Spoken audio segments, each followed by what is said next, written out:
La palabra que quiero compartirles en esta mañana le he puesto un título: un pacto con la palabra para crecer.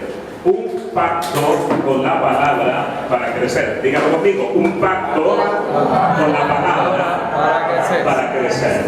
Amén.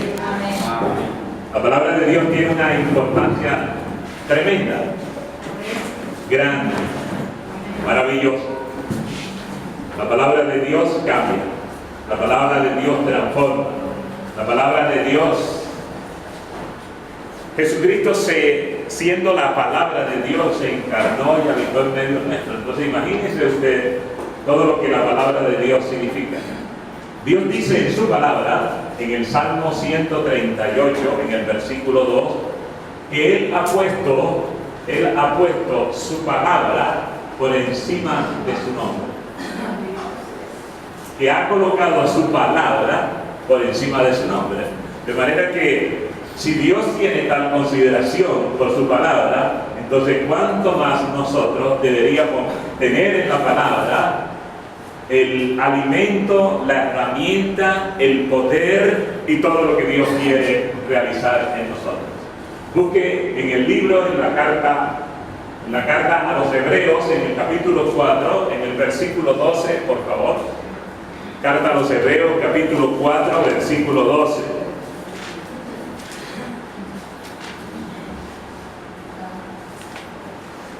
Y quiero que su corazón esté bien abierto, su espíritu esté bien despierto. Porque Dios va a poner algo allí, va a sembrar algo maravilloso en su corazón que seguirá transformando su vida. Amén. Pero quiero que usted tenga todo el entendimiento, toda la sabiduría de Dios, porque va a recibir revelación de Dios en esta mañana. Amén. Hebreos capítulo 4, versículo 12 dice así: porque la palabra de Dios es viva y eficaz, y más cortante que toda espada de dos filos, y penetra hasta partir el alma y el espíritu, las coyunturas y los tuétanos, y discierne los pensamientos y las intenciones del corazón.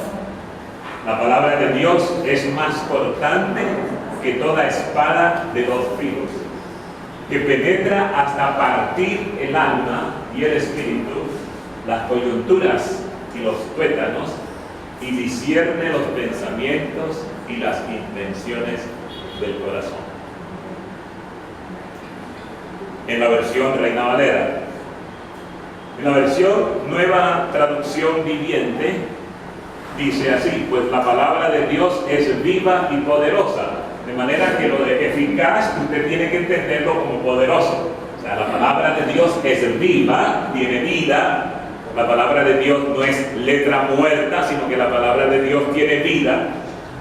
Y si la palabra de Dios tiene vida, Jesucristo, que es el verbo de Dios, dijo: yo soy el Espíritu, yo soy el camino, la verdad y la vida. De manera que la palabra de Dios tiene vida.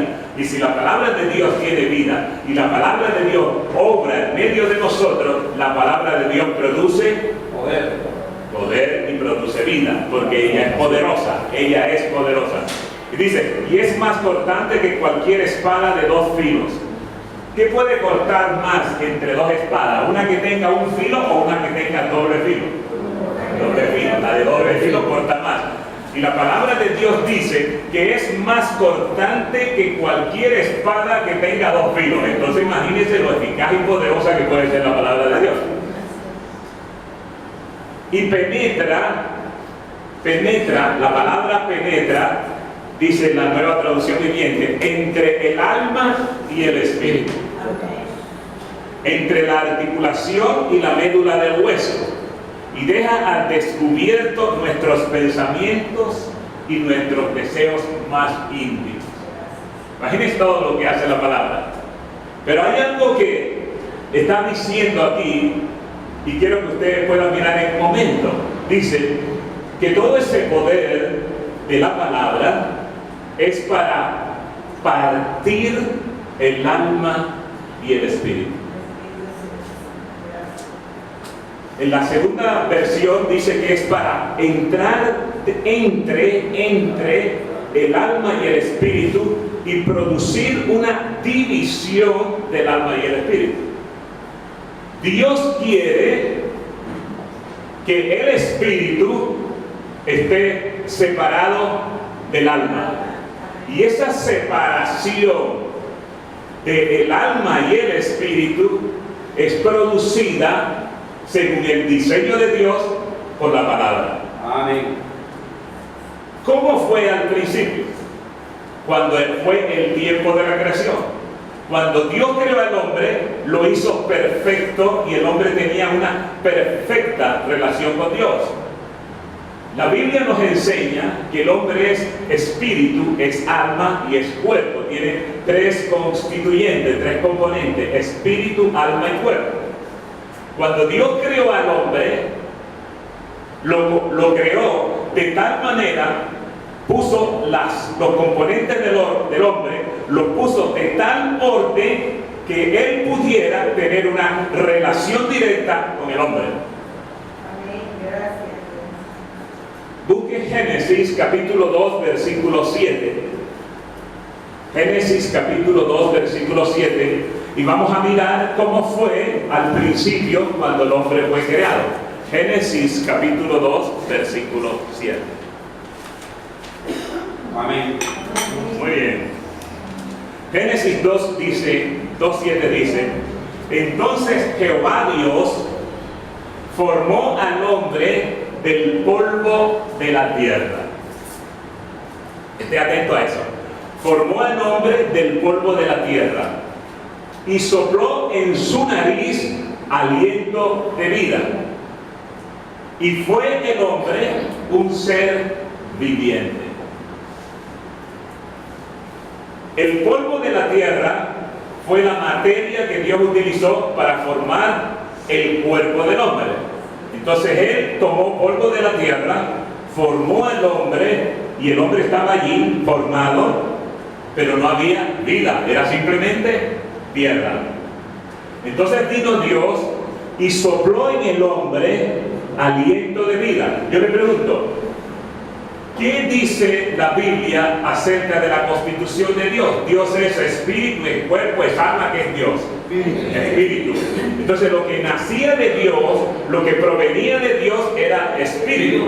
De manera que cuando el hombre estaba tendido ahí en la tierra, donde Dios lo había formado, y él sopló sobre él, le transmitió aliento de vida. Y ese aliento de vida es el Espíritu de Dios. O sea, de su propia naturaleza, de su propia esencia, Dios colocó eso que Él es, lo colocó en esa masa que estaba allí en la tierra. Aleluya, sí es. Entonces le insufló, le sopló, le ministró su propio espíritu. O sea, le dio aliento de vida. Y en el momento en que ese cuerpo inerte recibe el Espíritu de Dios, el aliento de vida, se transformó en un ser viviente. Pero ser viviente, que dice aquí en esta versión de Génesis 2:7, cuando uno lo mira en el hebreo original, no dice ser viviente, sino dice alma viviente. Y en las versiones más modernas, como Reina Valera 2004, dice alma viviente. O sea, las últimas versiones se trasladan a como fue escrito originalmente. ¿Qué es lo que quiere decir? Que Dios formó el cuerpo, sopló el espíritu, y cuando el espíritu de Dios entró en el hombre, se constituyó el alma del hombre. Entonces, ¿qué fue lo primero? De todas estas cosas, ¿qué fue lo primero? ¿Qué era lo que existía? ¿Qué era lo primero? El Espíritu, porque Dios es eterno. Y nosotros hemos existido en Dios eternamente. Eso fue lo primero. Después de ser Dios, Dios creó el universo y creó la tierra. Y de la tierra tomó el cuerpo. Entonces, cuando Él sopló el Espíritu, el aliento de vida sobre ese cuerpo, el cuerpo recibió el Espíritu y de ahí, a partir de ese momento, se generó el alma. ¿Qué es lo que hay en el alma de una persona? En el alma de una persona están la mente, la inteligencia, los sentimientos, las emociones y su propia voluntad. Eso forma parte del hombre. Eso forma parte del alma del hombre. mente, emociones y voluntad. Pero en el espíritu del hombre, como provino directamente de Dios, entonces en el espíritu del hombre estaba la conciencia de Dios, el poder conocer, identificar la voz de Dios y además el poder estar en comunicación con Dios. O sea, en el espíritu del hombre fueron puestas, entre otras, todas esas facultades: conciencia, intuición o conocimiento y relación y comunión con Dios. Así fue como Dios constituyó al hombre. El espíritu siempre ha sido el elemento, el componente del ser humano que tiene comunión con Dios.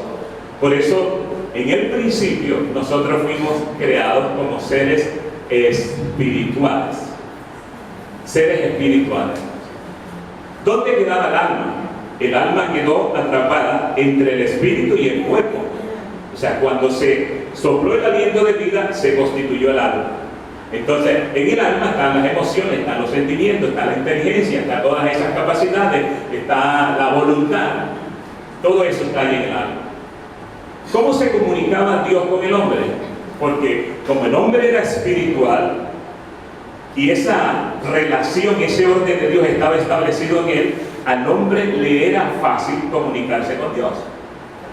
Pero cuando la desobediencia vino al hombre, el hombre pecó, cuando el pecado se manifestó en el hombre, entonces el orden ese que Dios había establecido se alteró. Entonces vino a ser más importante en el hombre el alma que el espíritu. El espíritu, al momento en que el hombre pecó, el espíritu murió. Pero no murió en toda su existencia, sino que murió en su capacidad para poder relacionarse con Dios. Entonces, por eso las personas que no conocen a Dios están espiritualmente muertas.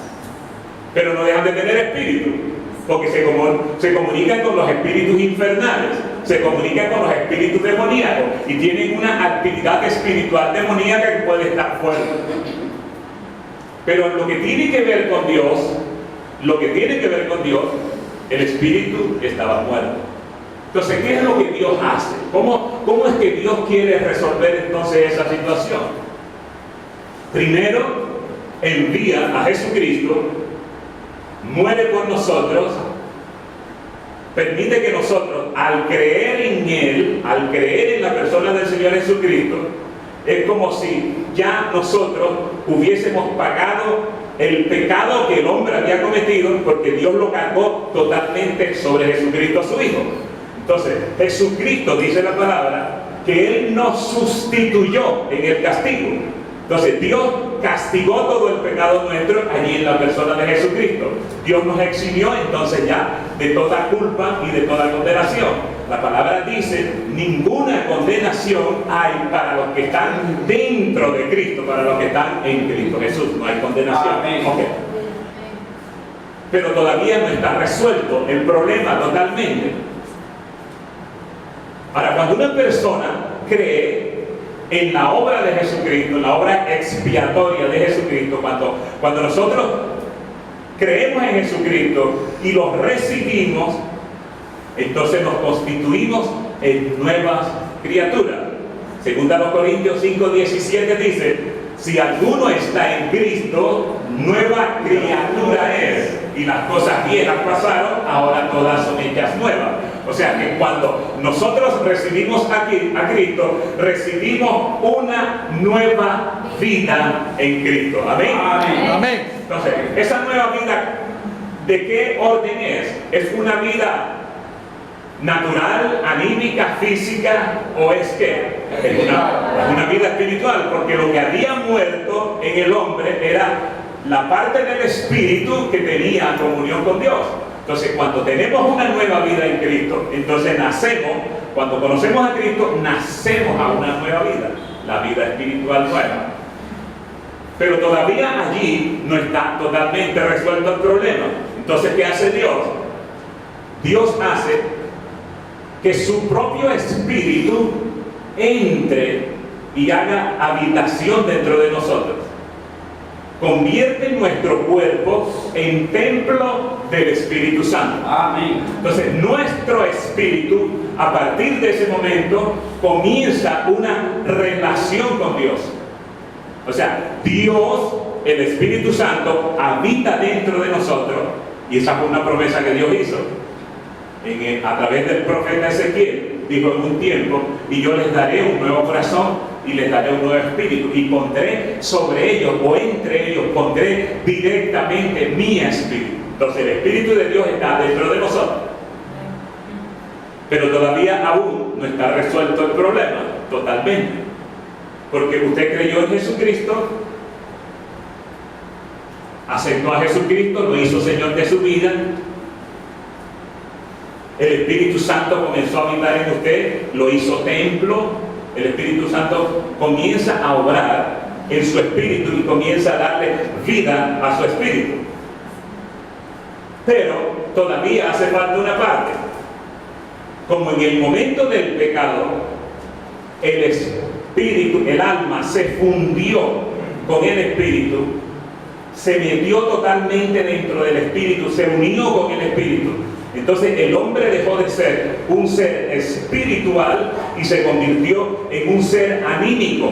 O sea, el espíritu que antes tenía la primacía en el funcionamiento del hombre, le cedió el lugar a la parte anímica. Entonces el hombre se convirtió en intelectual, en mental, en emocional y todas estas cosas que tienen que ver con la mente.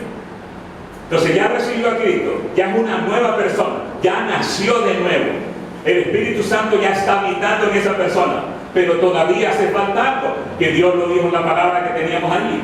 Entonces ahora es necesario que la palabra de Dios penetre en la vida del creyente y comience a separar el espíritu del alma, para que el espíritu pueda otra vez tomar el lugar que le corresponde y el alma pueda colocarse bajo la sujeción del espíritu. Amén. Entonces la palabra de Dios tiene el propósito de separar el espíritu del alma para que el espíritu pueda entonces crecer. O sea, una persona no puede crecer, un creyente no puede crecer espiritualmente, no puede tener desarrollo espiritual a menos que la palabra de Dios, que es viva y que es eficaz, entre a su vida y comience a separar el espíritu del alma, para que el espíritu comience a crecer y el alma se coloque bajo la subordinación del espíritu. Para eso es la palabra. Y para eso usted y yo tenemos que entender la palabra y tenemos que tener un pacto con la palabra. La palabra de Dios es lumbrera a nuestro camino, es lámpara a nuestros pies. La palabra de Dios, dice Efesios capítulo 6 versículo 12, es la espada del Espíritu. Cuando usted se coloca la armadura de Dios, dice Efesios 6, usted ciñe sus lomos con la verdad, se cubre su corazón con la coraza de justicia. Usted es justo, Dios lo ha justificado. Calza sus pies con su disposición de llevar el mensaje de salvación a donde Dios lo envíe. Se coloca el yelmo de la salvación para guardar su mente de cualquier pensamiento que no provenga de Dios. Toma el escudo de la fe, con el cual apaga todos los dardos de fuego del enemigo. Pero tiene que tomar la espada del Espíritu, que es la palabra, para poder vencer. Gloria a Dios.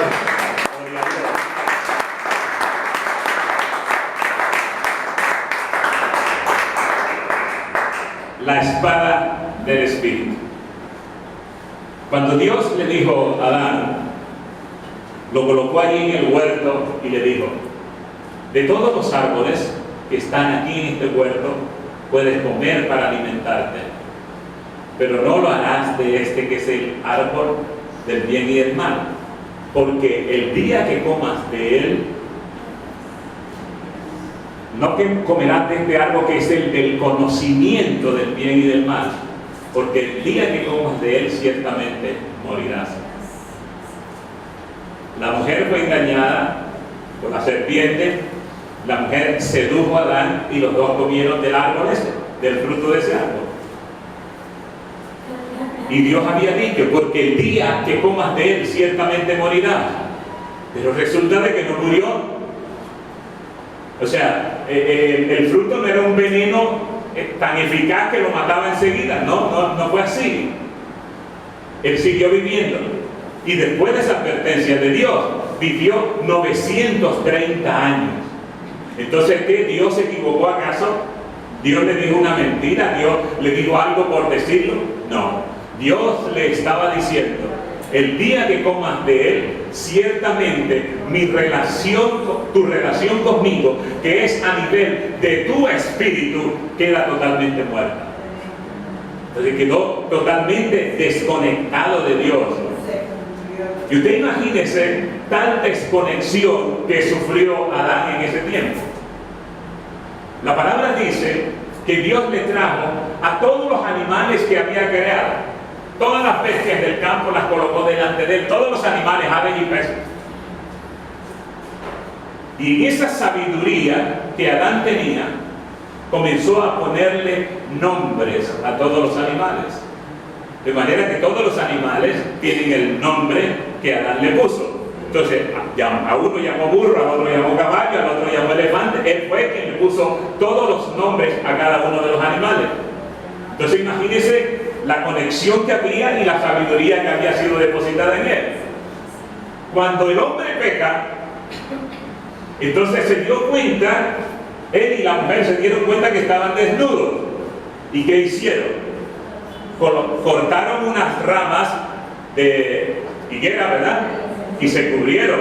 Entonces imagínese usted en un hombre que ha sido capaz de colocarle todos los nombres a todos los animales.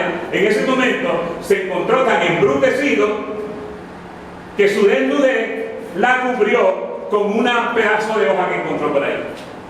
Hubiera podido buscar otra cosa, porque la hoja esa no le iba a demorar sino una mañana hasta cuando se marchitaba. O sea, imagínense toda la degradación de conocimiento y de sabiduría que ocurrió en el hombre. Y ahora Dios quiere que nosotros volvamos al punto de origen.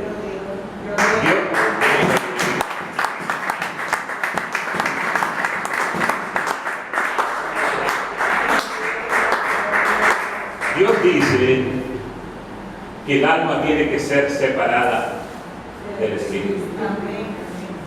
Y la única forma que Dios ha previsto en su diseño para producir esa separación, de manera que el hombre pueda llegar a ser totalmente espiritual y no anímico, es la palabra. Entonces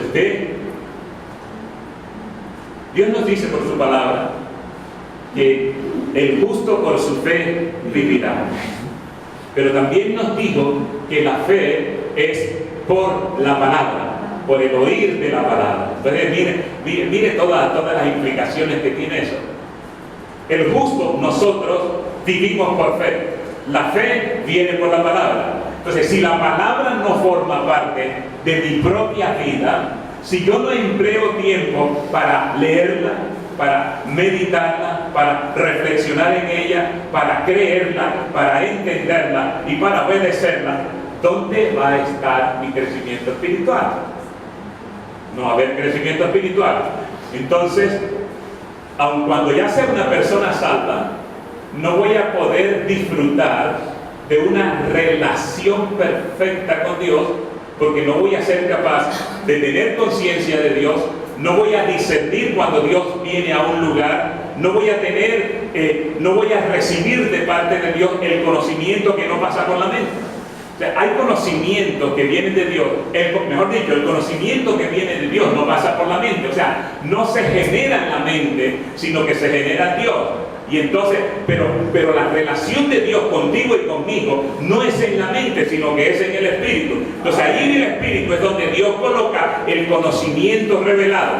Y para que Dios pueda hacer esas cosas, para que mi vida espiritual sea enriquecida, de manera que yo pueda tener una percepción clara de Dios y Dios pueda transmitirme a mí conocimientos no mentales, sino conocimientos espirituales, no naturales, sino conocimientos intuitivos que no pasen por mi mente, entonces yo necesito tener una relación con la palabra. Busque primera carta a los Corintios, capítulo 2, versículo 14. Y mire lo que ocurre en una persona, que no tiene relación con la palabra, que no emplea tiempo para meditar en la palabra y que no hace de la palabra el pan de su vida. ¿Qué dijo Dios al principio de la creación? No solo de pan vive el hombre, sino... Entonces, una persona que ya creyó, más bien creyó en Dios, puede tener relación con Dios, conocimiento de Dios, percepción de Dios. Si está distanciado, divorciado de la palabra, no puede, porque la palabra es lo que va a hacer que la opresión, que el control, que la influencia dominante del alma ceda para que el espíritu se pueda levantar y pueda ser totalmente un hombre espiritual, tiene que es la palabra. Entonces usted no puede ser espiritual si la palabra no forma parte de su vida.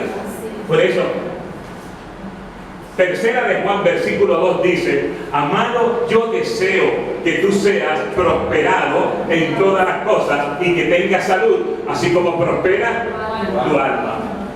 ¿Dónde comienza la prosperidad del alma? ¿Dónde comienza la verdadera vida del alma? En el momento en que el espíritu se separa de ella y entonces el alma comienza a recibir de parte del espíritu todas las riquezas que vienen de Dios, que Dios suministra a tu propio espíritu. Entonces, cuando tu propio espíritu está enriquecido por esa relación con Dios, entonces tu alma prospera. Ahora, ¿qué es lo que hace que esa revelación y eso que viene de Dios alimente, llegue a tu espíritu? La palabra tiene que producir esa separación. Si la palabra no produce esa separación, tu espíritu estará bajo la subordinación del alma. Entonces tú lo máximo que podrás ser es una persona mental, una persona anímica, una persona natural. Y la fuente de tu conocimiento no se va a engendrar en otro lugar, sino en tu mente. Entonces tú tendrás el conocimiento que pase por tu mente, pero no vas a tener el conocimiento que proviene de Dios, porque el conocimiento que proviene de Dios se llama intuición o se llama revelación, y esa revelación no se suministra al alma, sino que se suministra al espíritu. ¿Amén? Amén. Gloria a Dios. Den un aplauso fuerte al Señor. Aleluya.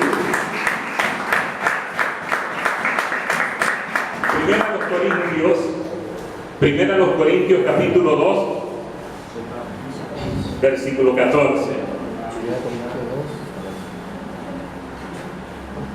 Vamos a leer desde el versículo 6. Dice: sin embargo, estamos en Primera a los Corintios capítulo 2.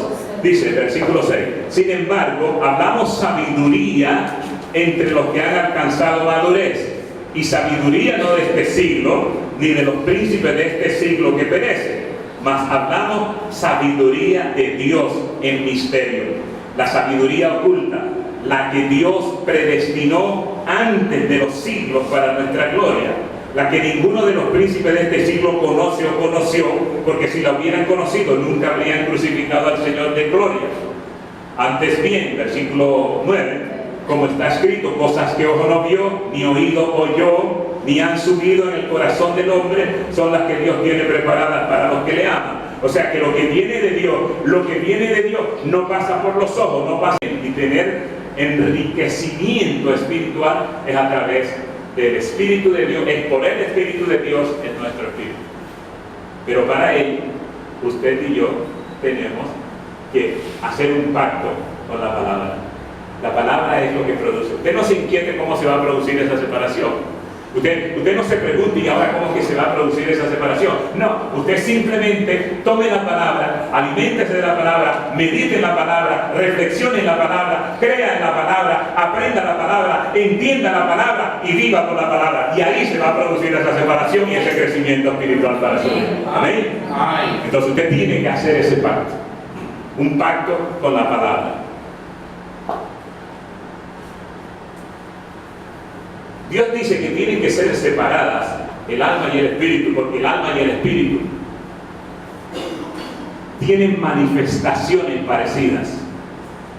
La Biblia habla de tristeza del alma y también habla de tristeza del espíritu, y son dos cosas que tienen manifestaciones semejantes, pero tienen una fuente diferente. Jesús dijo, cuando iba a ser, antes de ser crucificado, en el huerto de Getsemaní, estaba bajo una tremenda agonía y una tremenda aflicción. Dijo, mi alma tiene tristeza de muerte, el alma. Pero también en otra parte de la palabra dice que las personas, que la tristeza del espíritu produce secamiento de los huesos. O sea, y las dos son tristezas. La una es del alma y la otra es del espíritu. Y se sienten de la misma manera, pero tienen dos fuentes diferentes. Ahora, ¿cómo distingue usted cuál es de uno y cuál es del otro? En la medida en que lo pueda percibir por el espíritu suyo. Hay gozos. El gozo del espíritu tiene las mismas manifestaciones que la alegría del alma. Son parecidas, son iguales, son semejantes, pero tienen dos fuentes diferentes. El gozo del Espíritu es el fruto del Espíritu Santo dentro de usted. Gálatas 5:22 dice, mas el fruto del Espíritu Santo es amor, es gozo, paz. Pero ese gozo del Espíritu Santo puede ser también producido en el alma. Se acostó, se fue a acostar, fue a adulterar con la mujer de otro, y eso le produce placer y eso le da alegría. Después le traerá unas graves consecuencias, pero usted experimentará también el placer, también la alegría. Pero las dos alegrías, aunque sean parecidas o semejantes, sin embargo tienen dos fuentes diferentes. Entonces, ¿qué es lo que Dios quiere? Que podamos separar por medio de la palabra, que es más cortante que toda espada de dos filos, el espíritu del alma, para que el espíritu se emancipe, para que el espíritu tome el lugar que le corresponde y usted llegue de nuevo a ser conforme al diseño original de Dios, un hombre espiritual y no un hombre natural, un ser espiritual y no un ser anímico emocional. Hay emociones del espíritu y hay también emociones del alma. Dios quiere producir todas estas cosas. Muy bien, gloria a Dios.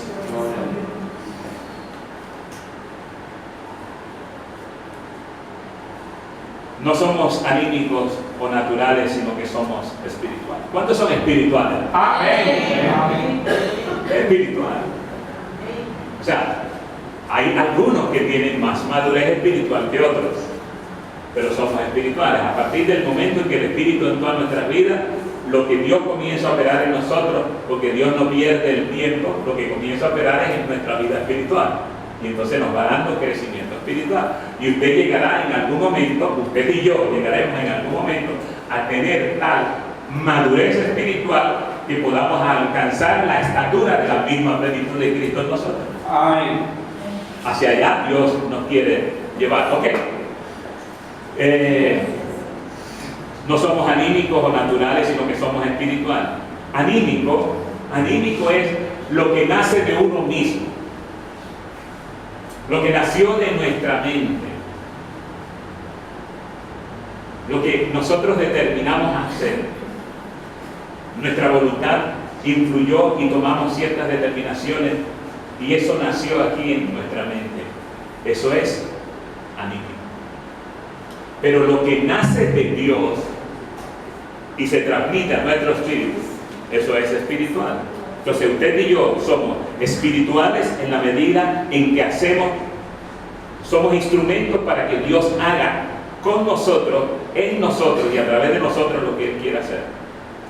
Las cosas que nosotros hacemos sin confiar en Dios, sin esperar en Dios, sin esperar en el tiempo de Dios, esas cosas no vienen de Dios ni son espirituales, sino que son normales, naturales, carnales.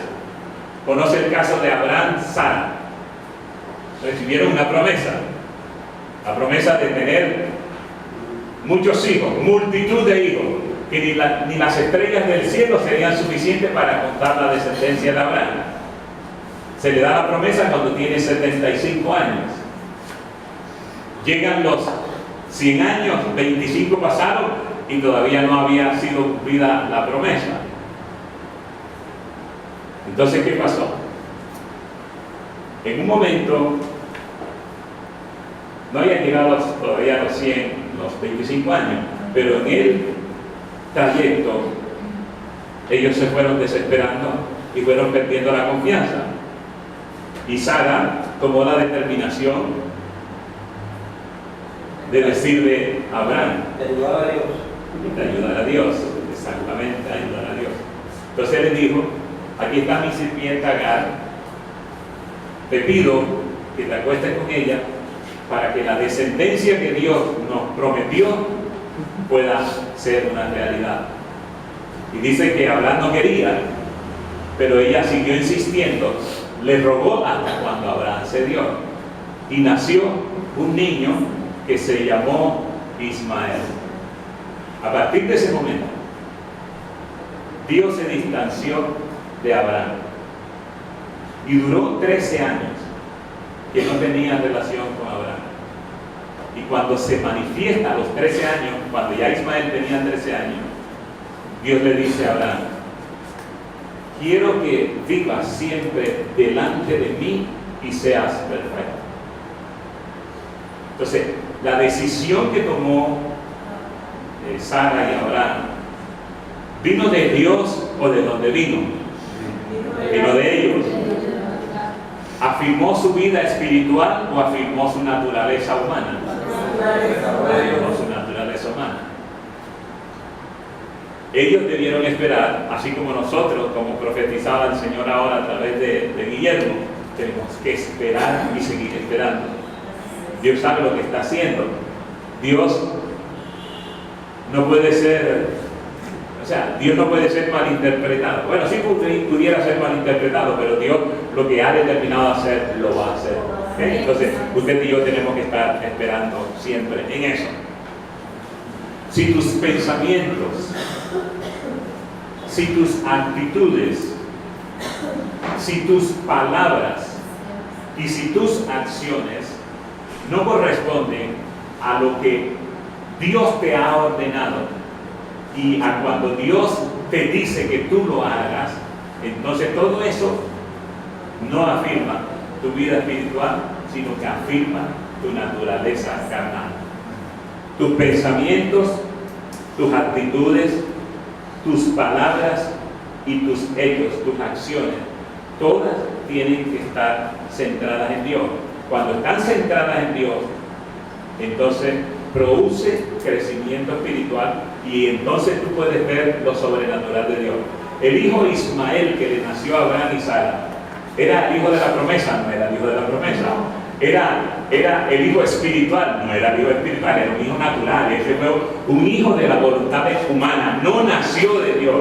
Lo que viene de Dios es espiritual y lo que viene de Dios es sobrenatural. De manera que cuando mis pensamientos, cuando mis actitudes, cuando mis meditaciones, cuando mis palabras y cuando mis acciones están centradas en la palabra, entonces ellos traen lo sobrenatural a mi vida. Amén. Lo sobrenatural de Dios, lo sobrenatural de Dios y todo lo de Dios es sobrenatural, solamente vienen a mi vida cuando mis pensamientos, mis actitudes, mis palabras, mis acciones están centradas totalmente en la perfecta voluntad de Dios dictada por su palabra. Amén. Amén. Entonces allí es donde nosotros vamos a encontrar el éxito.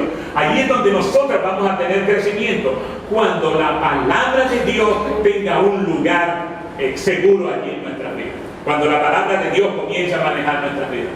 ¿Cómo dice el Salmo 1? Bienaventurado, Salmo 1, bienaventurado el varón que no anduvo en consejo de malos, ni en camino de pecadores, ni se ha sentado en silla de escarnecedores, sino que en la ley, en la palabra de Jehová, medita de día y de noche. Cuando ese medita de día y de noche en la palabra, se convierte en un árbol que nunca se le caen las hojas, y todo lo que hace será prosperado.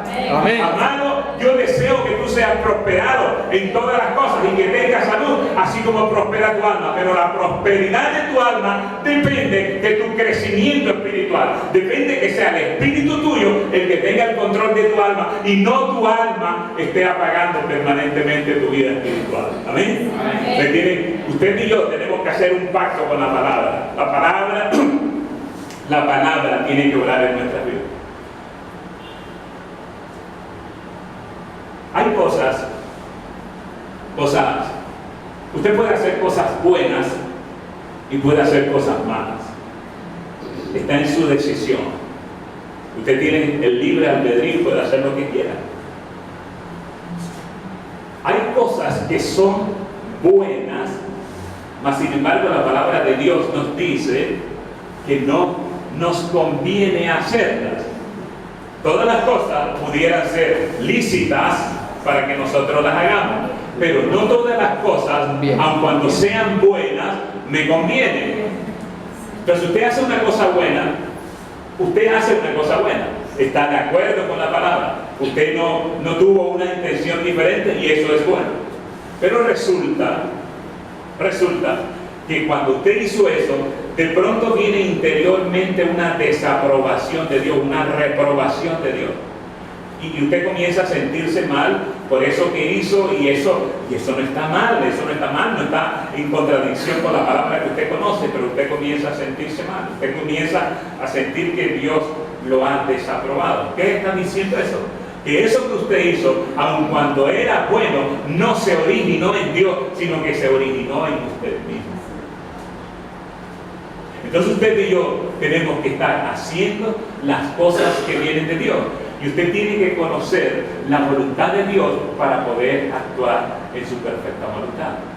Amén. Por eso el Señor Jesús dijo, y ustedes cuando oren así: Padre nuestro que estás en los cielos, venga a nosotros tu reino.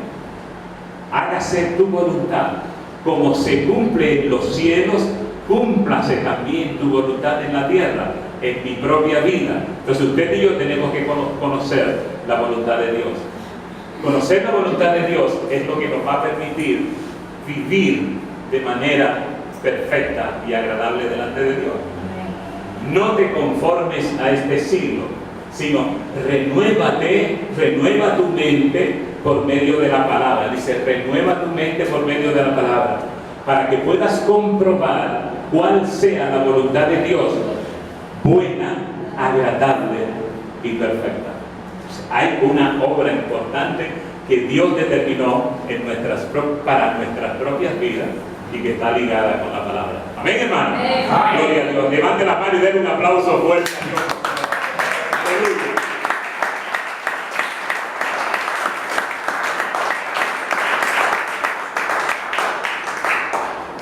Quiero decirle algo más.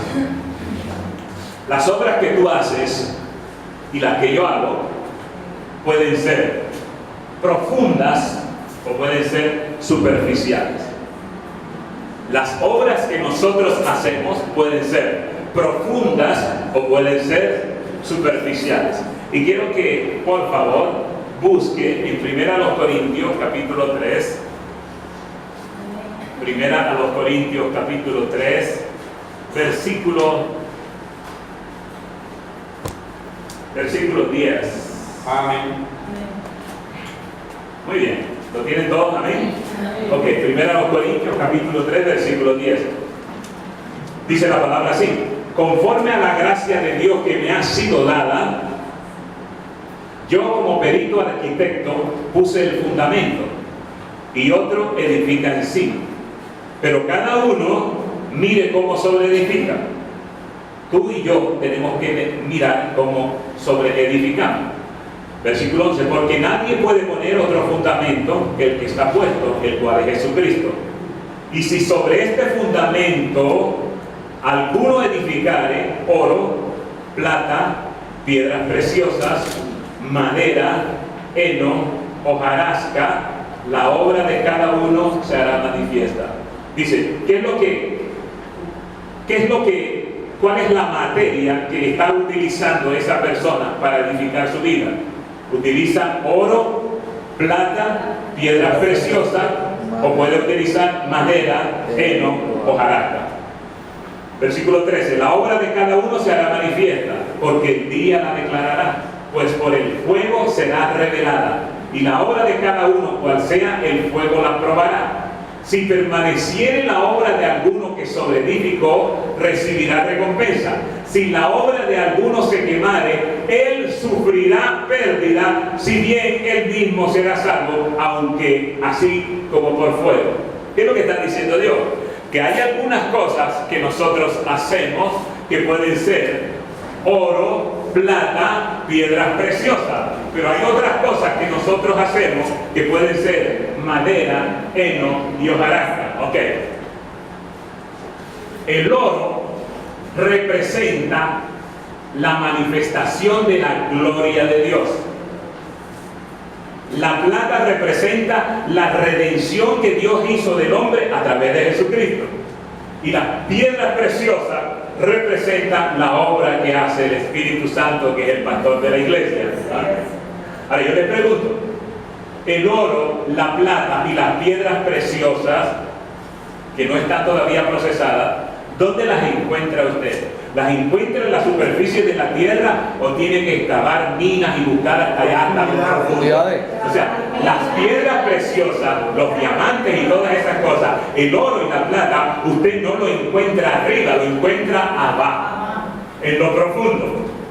Las obras suyas tienen que salir de lo más profundo de su vida. Lo más profundo que una persona tiene es su espíritu. Lo más hondo que usted tiene es su espíritu. Después viene su alma y viene su cuerpo. Todas las obras suyas tienen que salir, las obras mías también, tienen que salir de lo profundo de mí. Si nacen de lo profundo de mí, es porque vinieron de Dios a través de una revelación que el Espíritu Santo puso en mi vida. Y entonces, lo que yo edifique con eso que nació de lo profundo de mí, será piedra, será oro, plata y piedras preciosas. Y cuando sean sometidos a la prueba de Dios, cuando usted y yo comparezcamos delante del tribunal de Cristo y nuestras obras comiencen a ser probadas, entonces ahí se sabrá de dónde surgieron las cosas que usted hizo. Si las cosas que usted hizo vinieron de Dios y las recibió desde lo profundo, las encontró allí en lo profundo de su corazón, en lo profundo de su intimidad con Dios, esas obras no perecerán, tienen valor espiritual y tienen valor eterno. Esas no se quemarán. Pero si las cosas que usted hizo no vinieron de lo profundo, sino que, digo yo, la madera, el heno y la hojarasca, ¿dónde la encuentra? Arriba. Entonces, si las cosas que usted hizo, las cogió allí superficialmente, hice las cosas fáciles, las cosas que eran chéveres, las cosas que me gustaban, las cosas que no implicaban para mí ningún sacrificio. Okay, yo pasaba por ahí, vi la iglesia, eché una rodadita allá a la iglesia. Hoy no tengo programa para fútbol, entonces me voy para el servicio. Hay una vigilia, pero hay un partido de fútbol. La vigilia del partido de fútbol debe hacer, o sea, si las cosas que usted hace son las cosas que no le cuestan ningún trabajo, si son las cosas fáciles, esas son cosas superficiales y no van a tener ningún valor eterno. Cuando usted esté delante de la presencia del Señor, todas esas cosas se queman y desaparecen, no existen, es como si usted no las hubiera hecho. Usted tiene que tener una perfecta claridad y convicción acerca de quién usted es, quién es el Dios que lo creó, a quién es el Dios a quien usted le sirve y con qué motivación usted hace las cosas que quiere hacer para Dios. Las cosas que quiere hacer para Dios, tiene que hacerlas conforme a Dios y no conforme a usted. Yo puedo hacer cosas para Dios, pero conforme a mi parecer, y esas no tienen valor delante de Dios. Las cosas que tienen valor delante de Dios son las que yo hago para Él, conforme a Él, conforme a su voluntad y conforme a su palabra. ¡Aleluya!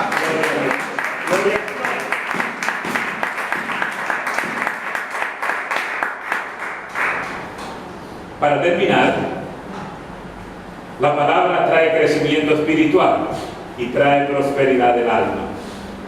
La palabra es la espada y el Espíritu Santo quien la usa. La palabra no solo es espada, sino que también es lámpara para guiar, así como dice el Salmo 119. Tienes que hacer un pacto con la palabra para tu crecimiento. Tú y yo necesitamos del Espíritu Santo, que lo tenemos, de la oración a la cual el Espíritu Santo nos motiva, y la palabra que fue inspirada por el Espíritu Santo. Oración, palabra y Espíritu Santo son los tres pilares donde tiene que estar sostenida tu vida. Si solamente te limitas a la relación con el Espíritu Santo, te vas a crear falsas expectativas y pudiera ser que te engañes a ti mismo, porque la relación con el Espíritu Santo no es solo lo que Dios quiere. El Espíritu Santo ha venido a tu vida para ser tu ayudador, para ser tu consolador, para ser tu guía. Y el Espíritu Santo que inspiró la palabra no va a hacer que tú deseches la palabra. El Espíritu Santo te va a motivar a buscar en la palabra, a ser transformado por la palabra. ¿Por qué? Porque el Espíritu Santo, que es Dios, sabe que la palabra es lo que va a producir la separación del espíritu y el alma, para que tu espíritu pueda tomar el lugar que le corresponde y tú definitivamente seas una persona espiritual que ve hechos sobrenaturales de Dios por causa de que la palabra produjo tal grado de transformación en tu vida. Amén. Colóquese de pie, por favor. Bendecimos tu nombre, Dios.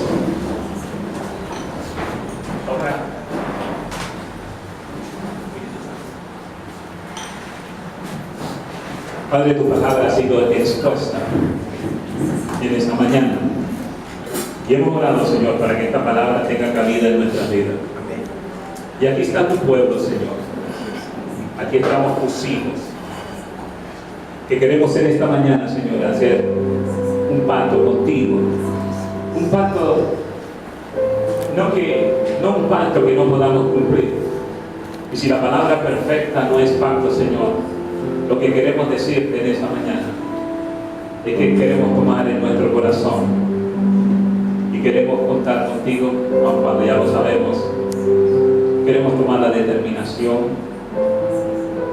de buscar en tu palabra, de creer en tu palabra, de conocerla, de meditar en ella y de permitirle a tu palabra que nos alimente espiritualmente, de permitirle a tu palabra que separe totalmente nuestro espíritu de nuestra alma, para que podamos someter la condición anímica y natural, colocarla por debajo de nuestra vida espiritual. Porque lo que tú quieres, oh Dios, lo que tú quieres, para lo cual tú te hiciste hombre en la persona de Jesús, y viniste a esta tierra y moriste de una muerte horrorosa, cruel. Todo ello lo hiciste tú.